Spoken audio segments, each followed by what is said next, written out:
Leadership, the art of motivating or inspiring a group of people to achieve a common goal. Now, using deception or intimidation to get things done, that's not leadership. That's ruling or bossing. Bossing doesn't work very well with critically thinking, principled people. The Speaker of the House serves the whole body. She did. Why do the Democrats seem to stick together more than the Republicans? I said it's actually pretty easy. The explanation is this. Many of them are not deeply principled or philosophical folks anyway, and so you can command them and they'll move as social animals, the socialists, right? Speaker Johnson in power next week. Do you feel like this gives you a stronger hand heading into these appropriations negotiations? From the very beginning of this Congress, as House Democrats, we have made clear that we will find bipartisan common ground with our Republican colleagues on any issue. But we have to pass the bill so that you can find out what is in it. Whenever and wherever possible, in order to deliver real results for the American people. One kick to a cop's head and only escalates from that point on. I have the proud honor of representing this incredible university in Congress. And I have to tell you, I am incredibly moved by your courage and bravery as a student body. We, on the other hand, are rugged individualists, and we're deeply principled and philosophical, and it's difficult to get us to move in tandem sometimes. You know, it's really easy once you get elected and come to Washington, D.C., to put it in cruise control and just go along with the status quo. But that's not why I ran for Congress, and that's not why I came to Washington, D.C. As a matter of fact, I was one of the Americans in 2016 that looked at a presidential stage of 17 Republican candidates, and the only one that stood out to me was Donald John Trump, the very man that stood out and represented Republican voters and Americans all over the country that were sick and tired of a Republican establishment failing us over and over again. But what happened when President Trump became president and the Republican majority in the House and the Republican majority in the Senate is the Republican establishment under Paul Ryan failed President Trump and failed the agenda that we wanted to get done. They passed a $1.3 trillion omnibus that did not fund the wall after we had stood at Trump rally after Trump rally and said, build the wall. They funded the Uniparty agenda. They funded the status quo that Washington, D.C. just wants to keep going and keep going. That's why Republicans lost the midterms in 2018 and Nancy Pelosi became Speaker. Republicans didn't fight.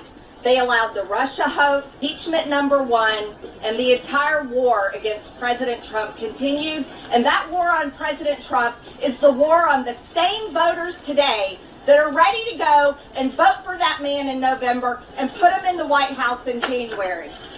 And that's exactly what is happening. He's winning poll after poll after poll because he's the only one fighting while Republicans in the House and Republicans in Washington continue to cave and be part of the Uniparty that thrives on forever wars and thrives on building a bigger government and taking away the freedoms bit by bit by bit of Americans.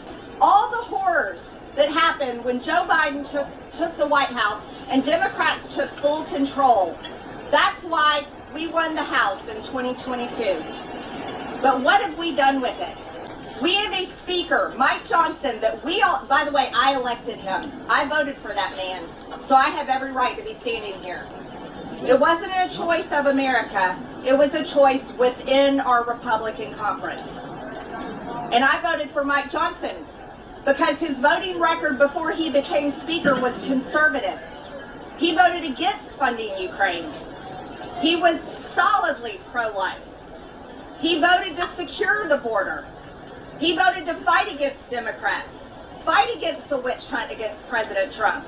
But once he became Speaker, he has become a man that none of us recognize. He passed 3 continuing resolutions, and then he finally passed a 2-part omnibus that fully funded Joe Biden's agenda and the Democrat agenda, funded the Department of Justice, that is wants to put President Trump in jail for the rest of his life, which is a death sentence. Mike Johnson fully funded the FBI, which raided Mar-a-Lago, and he gave him a brand new building as a gift. Pro-life Mike Johnson funded full-term abortion clinics, funded the trans agenda on children that 70% of Americans are completely against on both sides of the aisle. And he fully funded Joe Biden's open border policies, the #1 issue in America. And we all went home, and Republican voters everywhere, Americans were raging at Mike Johnson, and he doubled down. He didn't change course. He continued. And when we came back, he reauthorized FISA. And he was the deciding vote himself to stop the warrant requirement of FISA. He voted it down. When only 6 months before that, before Speaker, he was for it. That was the second betrayal. And then we all went home and America raged. Then we came back. And that's when Mike Johnson fully joined the disgusting business model of Washington, D.C. to fund forever wars. Yeah, that's what this is. The Uniparty is Make Ukraine Great Again. The Uniparty is all about funding every single foreign war. They think this is the business model that needs to be done. But that's what the Uniparty does, and that's what they continue. Mike Johnson fully embraced it, and he funded $61 more billion to Ukraine. Funded a war in Israel while he funded Hamas in Gaza. How do you support Israel when you're funding Hamas? And gave more money away while our border stays open, and today 300 Americans will die from fentanyl, tomorrow 300 Americans will die from fentanyl, and the next day 300 more Americans will die from fentanyl poisoning because there's a war on America led by the cartels in Mexico, and nobody in Washington, D.C. gives a damn and has enough courage to face it. Nobody wants to rock the boat in Washington, D.C. Oh no. That would be uncomfortable, Marjorie. We don't want to face the issues, Marjorie. Let's just wait and get through the election, Marjorie. Let's just assume President Trump is going to win, and we'll fix it next Congress, Marjorie. There's one thing I know.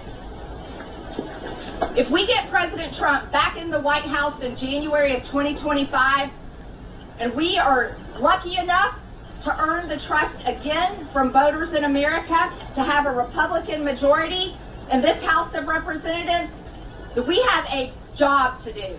We cannot let people down again. We cannot fail President Trump.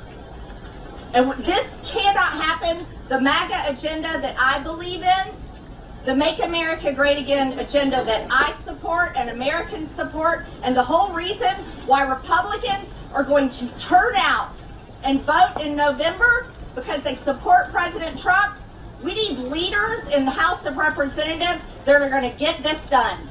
Not working for Hakeem Jeffries, not working for Joe Biden, and not going to be twisted and lulled into keep continuing the disgusting practices of Washington, D.C.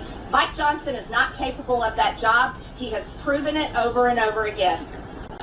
Why is it that on all three betrayals, the Senate didn't change a word of these bills when they went to the Senate from the House? It's because Mike Johnson was doing Chuck Schumer and Joe Biden's bidding. We didn't get elected to make excuses. We didn't get elected to say we shouldn't even try. We got elected to come here and give it our best, and also to impose transparency. What we've seen here is the coming out of the Uniparty. The reforms coming out of the Judiciary Committee are downright terrifying. It effectively would dismantle FISA 702 as we know it. They'll market it as simply saying, well, look, we're just protecting people's Fourth Amendment rights. We're just saying that you have to have a warrant before search and seizure. Simply inaccurate. The administration cites multiple examples where using Section 702 to monitor foreign targets has provided critical intelligence.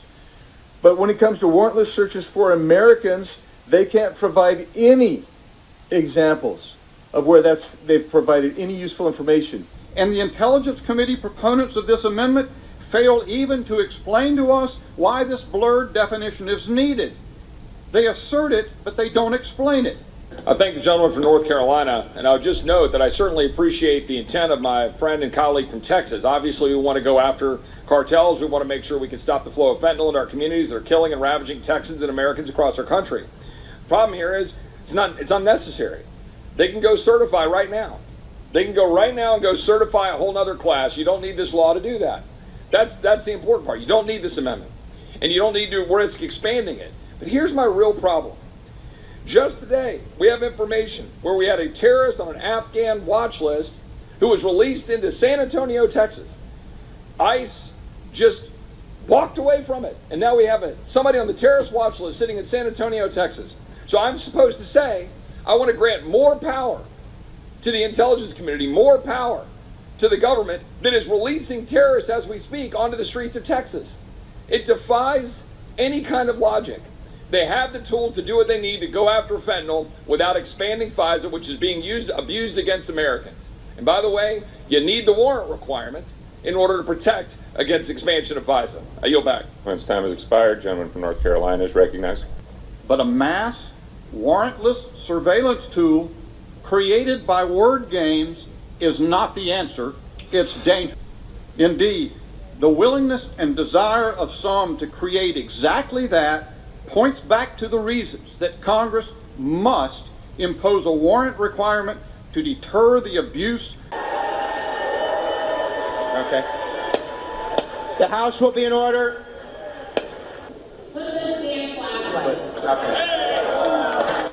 Mainly because you're in the House chambers, and last time I checked, we're the House of Representatives of the United States, not of Ukraine. That we ended up telling them to put the damn flags away. And All the funding for borders overseas, but you won't lift a finger to stop the invasion at our southern border. Here's the deal.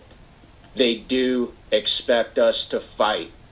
And that is something that this party has refused to do time and time again. And it's one of the most frustrating things to be a part of. We know what the Democrats are going to do. They're going to destroy the country. They're driving us off the cliff at 95 miles per hour. Well, guess what? Our solution, the Republican Party, we're going to dial that down to 90 miles per hour, but we're still driving this thing off the cliff. We're backing it down a couple degrees, and it's pathetic. All right? Pick a principled fight. I don't know, maybe like the border invasion.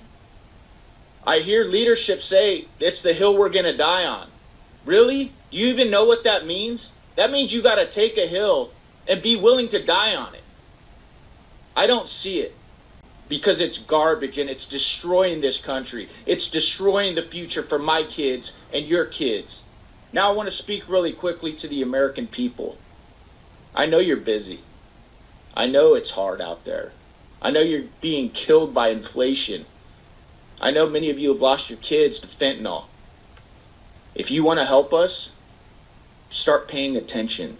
And please, quit sending politicians up here who come to your town, who come to your Lincoln Reagan Day dinner talking about fiscal responsibility, border security, and then they vote on this crap repeatedly.